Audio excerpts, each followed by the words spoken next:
and we'll resume. Okay, pause for a moment and think about the truth. How do we even know someone is telling the truth? Perhaps a better question is, what is the truth and does anybody own it? What each of us believes to be true simply reflects our views about reality, our stripe on the beach ball, if you will. When reality changes and when doesn't it, and when we ignore competing realities, if we dig in our heel regarding a familiar or favored reality, we may fail. Perhaps what we thought was the truth is no longer the truth in today's environment. The question isn't whether your beliefs are right or wrong. Most of us can defend our beliefs up one side of the room and down the other. We can give examples, all kinds of proof, tell elaborate stories that back up what we believe to be the truth because we've been there, done that, and have the data and the scars to prove it.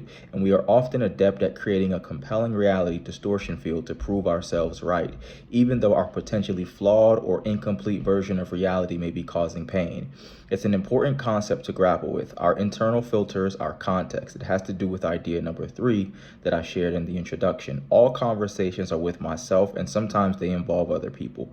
When we were children, we absorbed the beliefs, opinions, and attributes of our parents and teachers. As young adults, we took on those of our employers and our colleagues. At some point, our beliefs morphed into truths.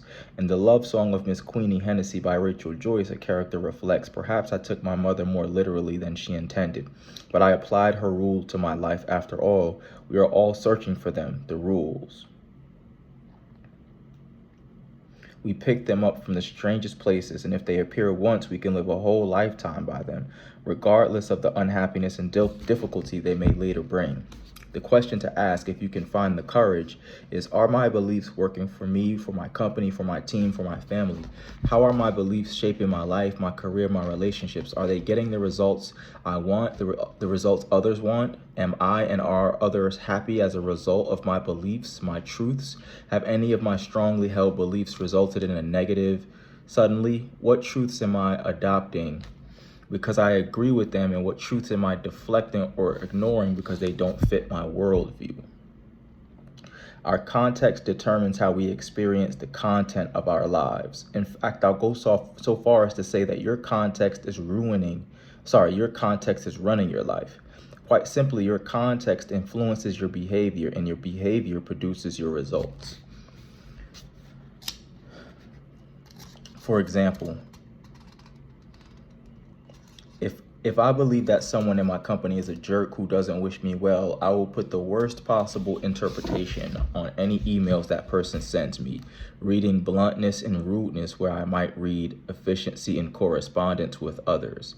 The relationship is doomed. If I believe that life is a struggle, I will behave in ways guaranteed to prove myself right and even to deepen and prolong the struggle. And what are my beliefs about my job? How do I view the work that I do? If I am a bricklayer and I am laying bricks, building a wall, or building a cathedral. If I'm a bricklayer, I'm laying bricks, building a wall, building a cathedral. Same job description, tools, salary, benefits, etc., yet totally different experiences of the work. Different narratives, different contexts, different outcomes. To show you what I mean, look at the chart below and check the beliefs you hold. Don't check what you think you ought to check. Check the beliefs that you really hold. There will probably be checks in both columns. Disclosing my real thoughts and feelings is risky. Yeah, I could agree with that. Disclosing what I really think and feel frees up energy and expands possibilities. Yeah, true. Most people can't handle the truth, so it's better not to say anything. I'm trying to get away from that. Though I have trouble handling the truth sometimes, I'll keep telling it and inviting it from others. I want to be more like that, of course. It's important that I convince others that my point of view is correct. Exploring multiple points of view will lead to better decisions. I will gain approval and promotions by exchanging my personal identity for my organization's identity. My personal identity will be expanded as my colleagues and I exchange diverse points of view. Reality can't be changed. There's no point in fighting it. Perhaps we can change reality with thoughtful conversations. As an expert, my job is to dispense advice. My job is to involve people in the problems and strategies affecting them. I'll keep my mouth shut. This is a job for the experts. My point of view is as valid as anyone else's. I need to ignore what I'm feeling in my gut. Just put my head down and do my job. I know what I know, and what I know I need to act on. Let's say that you and many others in your organization hold the belief that disclosing your thoughts and feelings is risky. That is understandable and is certainly a commonly held belief. It's just that if that's what you believe, when your boss asks you what you think, you'll duck and dodge. You give the answer you think he or she wants to hear or claim not to have any opinion whatsoever. Where does that leave you? Nowhere different than you were before, and you certainly haven't distinguished yourself as a high potential in your organization. If you're the boss stuck in ye leadership role, it leaves you pleased that you have so many employees who suck up to you. If you go down the list of beliefs and ask yourself how people holding those beliefs will behave, you will recognize the beliefs that will produce the behavior and the results you hope for, as well as those that need shifting. I would label the column on the left negative and the ones on the right positive, not because the beliefs are right or wrong, but because they produce negative or positive results for you as an individual and for your organization. I could suggest that if you recognize that if a belief you hold isn't working all that well, now would be a good time to shift your belief to something that will produce better results. Just change your internal operating system, reboot, right? I'm the first to admit that wouldn't be easy on a good day, much less when you're stressed and struggling. Besides, no one likes to be wrong about his or her beliefs, and it takes guts to admit we may have been wrong about someone or something. British writer W. Somerset Maugham wrote of a character. Like all weak men, he laid an exaggerated stress on not changing one's mind. We do have a right at times, an obligation, to change our beliefs, though the longer we've held on to them, the harder it is to admit that they haven't served us or anyone else for a very long time. Circling back to beliefs that govern our conversations and cause us to misinterpret others, there is a responsibility here to be clear, to check for meaning, and most important, to examine the context in which we experience our conversations. Cardinal Newman said, "We can believe what we choose. We are answerable for what we choose to believe. If your goal is evolution, work on changing your behavior. If your goal is revolution, work on changing your context." How often are we putting a negative spin on someone's words that doesn't belong there? How often are we misinterpreting what people say to us? Joseph Pine, author of The Experience Economy, suggests the experience of being understood versus interpreted is so compelling you can charge admission. There is a universal longing to be known, to be understood. Unfortunately, the experience is rare. During fierce conversations, people don't cling to their positions as the undeniable truth. Instead, they consider their views as hypotheses to be explored and tested against others. While we may find it easier to stick with the reality we've defined by operating most of the time from one color stripe on the beach ball, our competitive advantage is to learn from our changing realities and respond quickly. If we entertain multiple realities, we create possibilities that did not exist for us before. Who owns the truth about what color your company is? The answer, every single person in your company, including the entry-level service representative and the guy on the loading dock, owns a piece of the truth about what color your company is. The operative word is peace. No one, not even the CEO, owns the entire truth because no one can be in all places at all times. And of course, this applies to our personal relationships.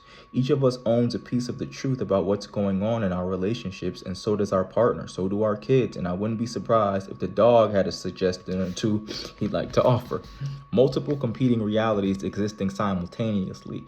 This is true, and this is true, and this is true. As Anne Lamott writes, reality is unforgivingly complex. Since there is no the truth in any business, the question is, what is the best a truth for today?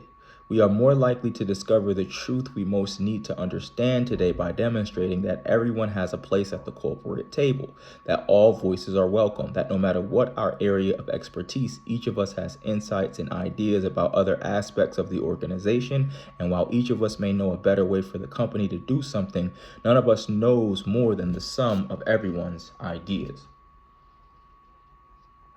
My friend Tom Seeberger, who has led many fierce trainings, recently said, "Thought leadership is a team sport." So true. In addition to diversity as we normally think of it, we need diversity of thought. Otherwise, it's almost impossible to demolish the ensconced. Fierce conversations are a marvelous cure for excessive certitude. In other words, whatever you're sure of, don't be. Later in this chapter, I will introduce you to a powerful conversational model for interrogating reality with anyone on any topic. But first, be reminded that one of the goals in a fierce conversation is to get everyone's reality out on the table so it can be interrogated. Everyone's. Many a corporate leader has groaned upon considering this point. I've got a business to run. Taking the time to interrogate everyone's piece of the truth about what color the company is could take forever. Not always. I've had fierce conversations that lasted only a few seconds. More about those later. But it's true, fierce conversations often do take time. The problem is not having them takes longer. Most leaders have learned from experience that until the multiple, sometimes conflicting realities of key individuals and constituents have been acknowledged and explored, implementing a plan can be a decidedly tentative endeavor. To the degree that you resist or disallow, I gotta start that sentence all over again. Most leaders have learned from experience that until the multiple, sometimes conflicting realities of key individuals and constituents have been acknowledged and explored, implementing a plan can be a decidedly tentative endeavor. To the degree that you resist or disallow the exploration of differing realities in your workplace, you will spend time, money, energy, and emotion cleaning up the aftermath of plans quietly but effectively torpedoed by individuals who resent the fact that their experience, opinions, and strongly held beliefs are apparently of little interest to the organization. A leader's job is to get it right for the organization, not to be right. And this requires beach ball meetings that are clear, compelling, focused, energized. A beach ball meeting isn't always about solving problems. It can be about exciting things, a new opportunity, a key decision, a strategy that will help you achieve your goals. There are 4 stages of interrogating reality using the beach ball model. The first is to prepare for the meeting by identifying the issue. The second is deciding who should be part of the conversation. The third is facilitating the conversation by inviting input from every person in the room. Let's look at the first, preparing for the meeting by identifying the issue. I think I'm going to pause right here. That was some good reads, eh? Still on chapter 1.